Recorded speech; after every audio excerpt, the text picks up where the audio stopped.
सोलापूर शहराला संक्रांतीनंतर सकाळ संध्याकाळ पाणी।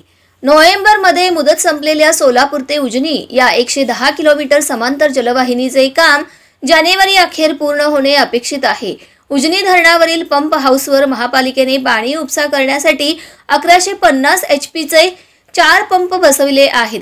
त्याचे प्रात्यक्षिक 14 जानेवारी नंतर सुरू केले जाणार असून ते पंप जुन्या पाईपलाईनला जोडले जाणार आहेत।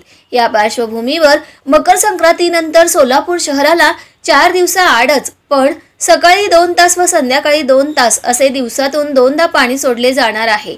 सोलापूर शहराला विशेषतः 1992 नंतर हद्दवाढ भागाला कधीच दररोज किंवा एक दिवसाआड पाणी मिळालेले नाही। आता समांतर जलवाहिनी पूर्ण झाल्यावर तशी आशा आहे, पण नियमित पाण्यासाठी आणखीन काही वर्षे वाटच पाहावी लागणार आहे। शहरांतर्गत पाणी वितरणाची प्रणाली पूर्णतः बदलावी लागणार असून त्यासाठी अमृत 2चा प्रस्ताव अजून मंजूर झालेला नाही। त्यासाठी शहरातील आमदारांना पाठपुरावा करावाच लागेल। तुर्तास समांतर जलवाहिनी पूर्ण झाल्यावर 3 महिने प्रात्यक्षिक होईल आणि त्यानंतर 1 एप्रिल पासून 1 दिवस 3 दिवसाआड कमी करण्यात येणार आहे। सध्या ग्रामदैवत श्री सिद्धरामेश्वरांची यात्रा संपल्यावर 14 जानेवारी नंतर धरणावरील पंपाचे प्रात्यक्षिक घेतले जाणार आहे। त्यावेळी दिवस नव्हे तर वेळेत बदल करण्यात येणार असल्याचे महापालिकेच्या अधिकाऱ्यांनी सांगितले।